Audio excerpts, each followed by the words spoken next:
बीती 10 अप्रैल का वो दिन जब हवस के भूखे भेड़ियों ने इस मासूम बच्ची को नोच खाया, उसकी अस्मत को तार तार कर दिया।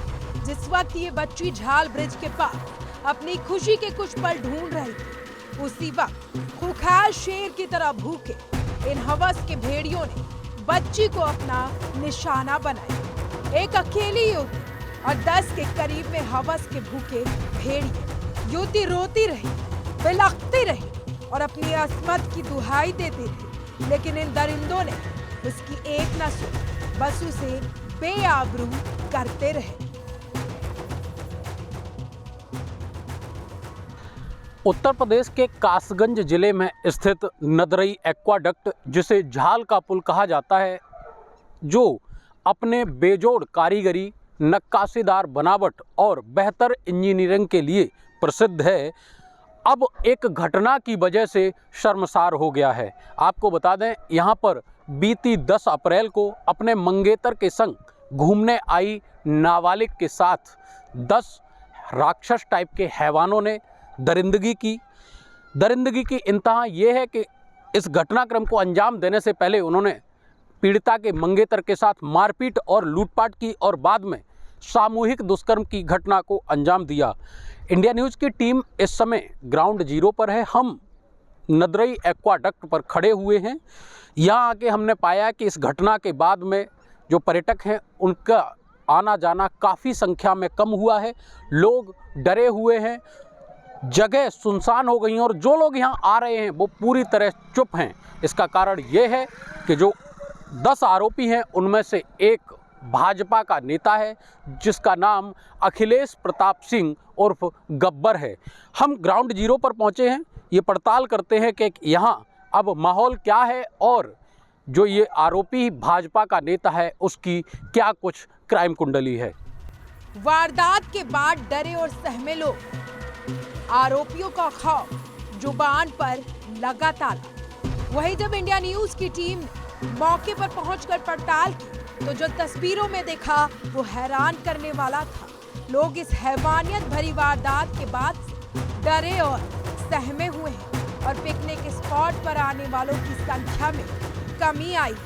साथ ही लोग दबी जुबान में इस दुर्भाग्यपूर्ण वारदात चर्चा भी कर रहे हैं, लेकिन आरोपियों के खौफ से कोई कुछ बोल नहीं रहा। वो चीखती रही, चिल्लाती रही और दरिंदों से अपनी अस्मत की भीख मांगती रही। लाचार मंगेतर आरोपियों की कैद में बैठा रहा, लेकिन हैवानों का दिल नहीं पसीजा। कासगंज में हुई इस शर्मनाक वारदात के बाद पूरा इलाका सख्ते में है। यहाँ तक कि हैवानों का डर ऐसा है कि कोई कुछ बोलने को तैयार नहीं है। हम जहाँ खड़े हैं, हमारे पीछे ये झाड़ियाँ हैं और आरोप ये कि जो वारदात है उसको यहीं अंजाम दिया गया था। जानकारी ये है कि जब वो लोग यहाँ बैठे थे उस समय जो ये भाजपा का नेता है, इसने खुद को पुलिसकर्मी बताते हुए दोनों को धमकाना शुरू किया। धमकाने के बाद में उनसे लूटपाट शुरू की। पीड़िता के कानों की जो बालियाँ थीं वो उतरवा ली गई और बाद में मंगेतर से UPI के जरिए 5,000 रुपये भी डलवाए गए। जब इन सब के बाद भी हैवानों का दिल नहीं भरा तो वो नाबालिग पीड़िता को इन झाड़ियों के अंदर ले गए और वहां जाकर उन्होंने उस काम को अंजाम दिया जिसे सोचकर ही हम सब की रूह कांप उठी। यहीं पे घटनाक्रम को अंजाम दिया गया। पीड़िता के साथ 10 आरोपियों ने बारी बारी से दुष्कर्म किया। घटना वाली जगह से 200 मीटर दूर काशीराम कॉलोनी, बड़ी संख्या में रहते हैं लोग। लोगों में दिख रहा गुस्सा। वारदात वाली जगह से महज 200 मीटर की दूरी पर काशीराम शहरी आवास योजना के तहत बनाई गई कॉलोनी है, जहां बड़ी संख्या में लोग रहते हैं। जब हमारी टीम वहां पर लोगों से बातचीत कर रही थी तो लोगों में इस हैवानियत भरी वारदात को लेकर गुस्सा देखने को मिला। गुस्सा तो दिख रहा था, इसके साथ ही अपराधियों का खौफ भी इन सभी के चेहरे पर नजर आया और यही वजह थी कि कोई कुछ बोलने को राजी नहीं था।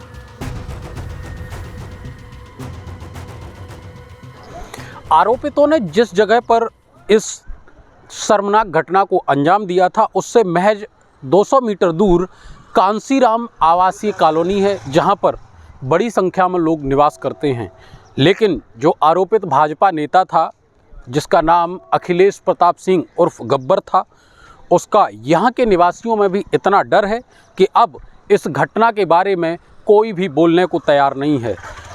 10 अप्रैल को जब ये घटना हुई, दिन के उजाले में इतने बड़े घटनाक्रम को अंजाम दिया गया। यहाँ के सारे लोग ऑफ कैमरा तो ये पूरी घटना बताते हैं, लेकिन जब कैमरा ऑन होता है तो आरोपियों का इतना डर है, इतना खौफ है कि कोई भी बोलने को तैयार नहीं होता है।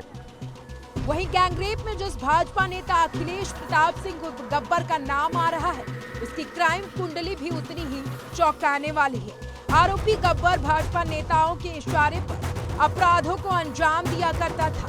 साल 2023 में भाजपा नेता और पूर्व एटा सांसद राजू भैया के इशारे पर अपने साथियों के साथ मिलकर बुलंदशहर की डिबाई से पूर्व भाजपा विधायक अनीता लोधी पर फायरिंग कर दहशत फैलाई थी। इस मामले में राजू भैया और सदर विधायक देवेंद्र राजपूत की हनक थी कि उल्टा अनीता लोधी और उनके समर्थकों पर मुकदमा पंजीकृत करवा दिया था। यूपी के कासगंज में हुए सामूहिक दुष्कर्म मामले में जिस भाजपा नेता अखिलेश प्रताप सिंह उर्फ गब्बर का नाम आ रहा है, उसकी क्राइम कुंडली भी उतनी ही चौंकाने वाली है। इस भाजपा नेता का जिले में भौकाल था, जो कासगंज सदर से विधायक देवेंद्र सिंह राजपूत का और एटा लोकसभा से पूर्व सांसद तथा कल्याण सिंह के सुपुत्र राजवीर सिंह उर्फ राजू भैया का बेहद करीबी बताया जाता था। आरोपी के सदर विधायक और पूर्व सांसद राजवीर सिंह राजू भैया तथा विधायक देवेंद्र सिंह राजपूत के साथ दर्जनों फोटो सोशल मीडिया पर वायरल हैं। इस मामले में एक चौंकाने वाला और खुलासा हुआ है कि वर्ष 2023 में बुलंदशहर जिले की डिबाई से पूर्व विधायक रहीं अनीता लोधी यहां पर एटा लोकसभा चुनाव से भाजपा से ही आवेदन करना चाहती थीं, जिसके चलते उन्होंने जिले में कैंपेन शुरू किया था। सूत्र बताते हैं कि राजू भैया के इशारे पर इसी अखिलेश प्रताप सिंह उर्फ गब्बर ने भाजपा की पूर्व विधायक अनीता लोधी पर अपने गुर्गों के साथ मिलकर फायरिंग की थी तथा बाद में इसी की तरफ से अनीता लोधी और उसके समर्थकों पर मुकदमा भी दर्ज किया गया था। इस मामले में अनीता लोधी की तहरीर पर तकरीबन 10 दिन तक मुकदमा दर्ज नहीं किया गया था। मामला लखनऊ और दिल्ली तक पहुंचा था, जिसके बाद में अनीता लोधी की तहरीर पर इसी गब्बर के खिलाफ भी मुकदमा दर्ज हुआ था। इस वारदात को लेकर विपक्ष तो इस मौके की फिराक में था और मौका मिला भी।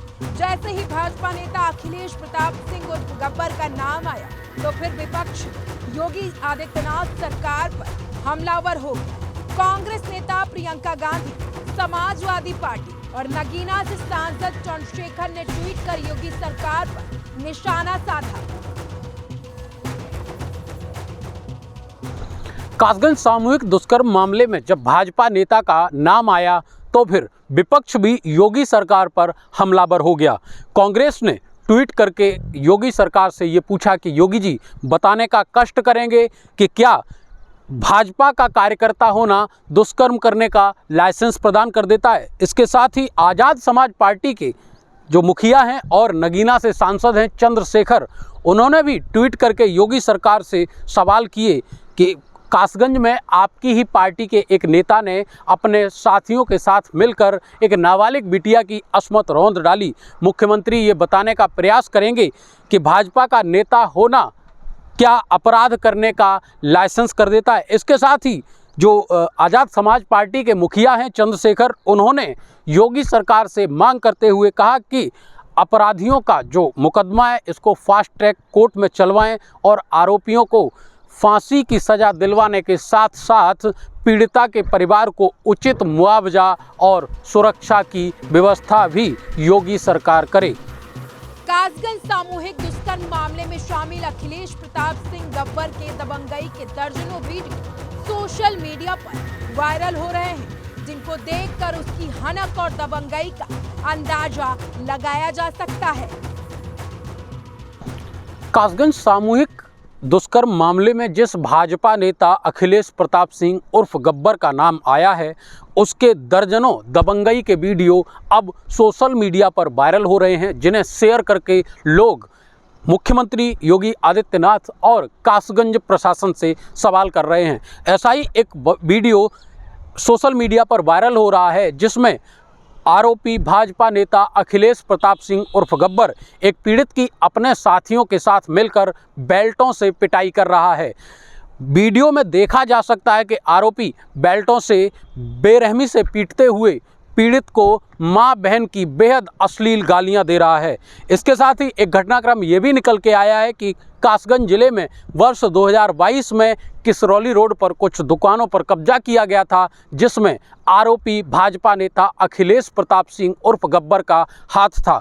इसके साथ ही जो गब्बर है इसके फायरिंग करते हुए एक वीडियो भी वायरल हो रहा है, जिसको शेयर करते हुए एक यूज़र ने कासगंज पुलिस से पूछा है कि क्या भाजपा नेता होना दबंगई का लाइसेंस प्राप्त करा देता है।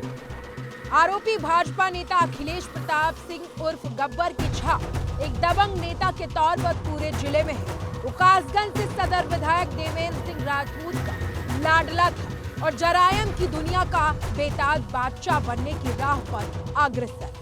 इलाके में बीजेपी नेता की कुछ इस कदर हनक है कि कोई भी कुछ बोलने से पहले 100 बार सोचने पर मजबूर हो जाता है। डरता है कि कहीं मुंह खोलो तो कुछ उसके या उसके परिवार के साथ अनिष्ट न हो जाए। कुल मिलाकर इलाके में बीजेपी नेता भरपूर रसूख रखते हैं और इसी रसूख के चलते इस गैंगरेप मामले में कोई कुछ सच बताने को तैयार नहीं है। कासगंज में हुए सामूहिक दुष्कर्म मामले में पुलिस अब तक भाजपा नेता अखिलेश प्रताप सिंह उर्फ गब्बर समेत 8 आरोपियों को जेल की सलाखों के पीछे भेज चुकी है। वहीं इस मामले में नामजद आरोपी योगेश राजपूत समेत 2 लोग फरार हैं। पुलिस दोनों आरोपितों को गिरफ्तार करने का जल्द से जल्द गिरफ्तार करने का दावा कर रही है, लेकिन आरोपितों को कब तक गिरफ्तार कर पाएगी ये अब तक यक्ष प्रश्न बना हुआ है। वहीं इस योगेश राजपूत की बात करें तो इसके सोशल मीडिया अकाउंट इंस्टाग्राम पर हमें चौंकाने वाले दस्तावेज मिले हैं। आरोपी का जो डीपी है वो कासगंज सदर विधायक देवेंद्र सिंह राजपूत के सुपुत्र यशवीर सिंह राजपूत, जो कासगंज ब्लॉक के ब्लॉक प्रमुख हैं, उनके साथ लगा हुआ है। इसके साथ ही जो सदर विधायक देवेंद्र सिंह राजपूत हैं, उनकी गाड़ी के साथ भी कई फोटो योगेश राजपूत के मिले हैं, जिससे ये साबित होता है कि आरोपी का भाजपा से कासगंज सदर विधायक देवेंद्र सिंह राजपूत के साथ गहरा ताल्लुकात था। इसके साथ ही हमें आरोपी की इंस्टाग्राम आईडी से कासगंज की मौजूदा सीओ सिटी आंचल चौहान का एक फ़ोटो मिला है, जिसमें आरोपी आंचल चौहान को उनके ही चित्र की बनाई गई पेंटिंग भेंट कर रहा है। अब इतना रसूख होने के बाद क्या पुलिस प्रशासन राजनीति, स्थानीय भाजपा नेता और सदर विधायक के दबाव में है, इस बात से भी इनकार न किया जा सकता है। अब ये देखने वाली बात होगी कि पुलिस आरोपी के गिरेबान तक कब तक पहुंच पाती है। वीडियो जर्नलिस्ट राहुल यादव के साथ अतुल यादव, इंडिया न्यूज, कासगंज। दुष्कर्म मामले में एक नामजद आरोपी योगेश अब भी फरार। बीजेपी नेता से है आरोपी योगेश के संबंध। फिलहाल इस पूरे मामले में एक नामजद आरोपी योगेश अब भी फरार चल रहा है। कहा यह भी जा रहा है कि उसके संबंध भाजपा सदर विधायक देवेंद्र सिंह राजपूत से है। इतना ही नहीं, आरोपी का एक कासगंज सीओ सिटी आंचल चौहान को पेंटिंग देने का फोटो भी चर्चा का विषय बना हुआ है। लेकिन इन सब के बीच सबसे बड़ा सवाल ये है कि अपराधियों के सामने पुलिस क्यों इतना लाचार है, क्यों इन अपराधियों के आगे पुलिस नतमस्तक है। Bureau report, India news, Uttar Pradesh, Uttarakhand.